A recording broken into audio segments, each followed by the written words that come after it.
السلام عليكم، عاملين ايه؟ النهارده هتكلم معاكم عن اهم الاطباق اللي المفروض العروسه تجيبها. او لو ست بيت وحابه تجددي، هتكلم عن الاطباق اللي تكون موجوده في النيش، وكمان اللي تكون موجوده في المطبخ. بس بما اني بادئه كل فيديو بالصور اللي هي في النيش، فهبدا اكلمكم عليها. الطقم اللي انا جبته حطيته في النيش، طقم صيني اللي هو بيكون بورسلين، وجبته اللي هو نص طقم. بيبقى حوالي حاجة وستين قطعة. بيبقى فيه ستة طبق كبير، ستة طبق صغير، ستة طبق مسطح كبير، وبراد وطقم شاي، وبيكون في طقم للقهوة، وبيكون في بولة للسوسيرة، وفي طبعا سيرفيس كبير، وفي برضو حلة بتاعة الشوربة. ده بالنسبة لنص الطقم. في برضه طقم كامل اللي هو عدد قطع بيكون 120 أو أكتر من كده. ده بالنسبة للأطقم اللي بتتحط في النيش. كمان طقم ممكن نجيبه لو حابين تزودوا على ده، طقم الأركوبايركس والطقم بتاع الفطار. طقم الفطار هو بيكون عدد قطع قليلة، بس ده ممكن برضو الجو تحطه في النيش. تاني حاجة أكلمكوا عليها، الأطباق اللي احنا نحتاجها عندنا في المطبخ. طقم العشاء بجد أهم حاجة، وأنا ما بستغناش عنه في المطبخ.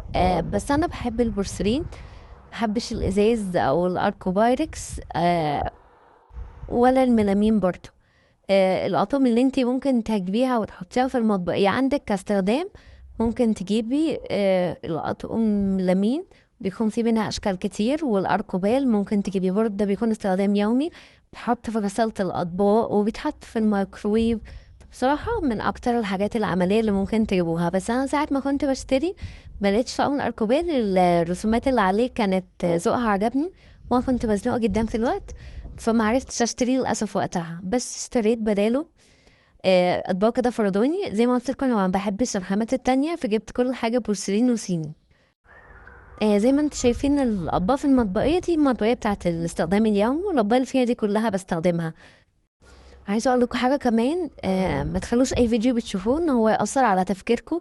شوفوا انتوا بتحبوا ايه وبتستخدموا ايه، وبناء على ده هاتوا حاجاتكم انتوا اللي هتستخدموا الحاجه دي. واحنا مش هنجيب الحاجه علشان الضيوف، احنا هنجيبها عشان احنا اللي نستخدمها.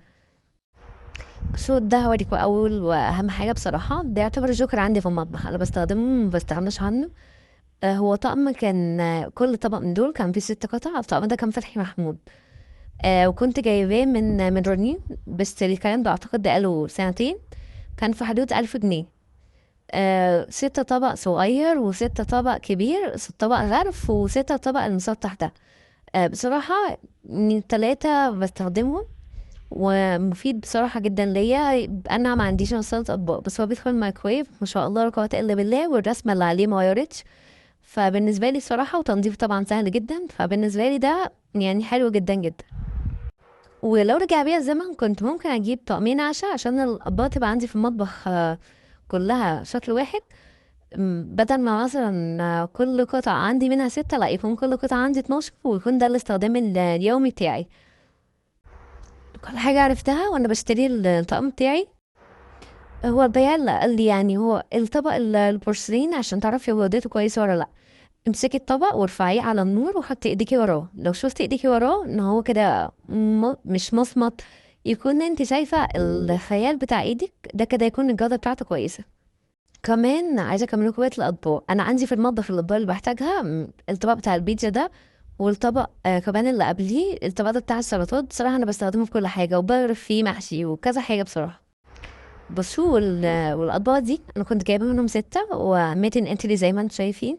الاطباق دي كنت جايباها فرداني من سنتر شاهين، كانت بالقطع، بس كان طقم متكسر منه حاجات عندهم، هما بيبيعوا الباقي.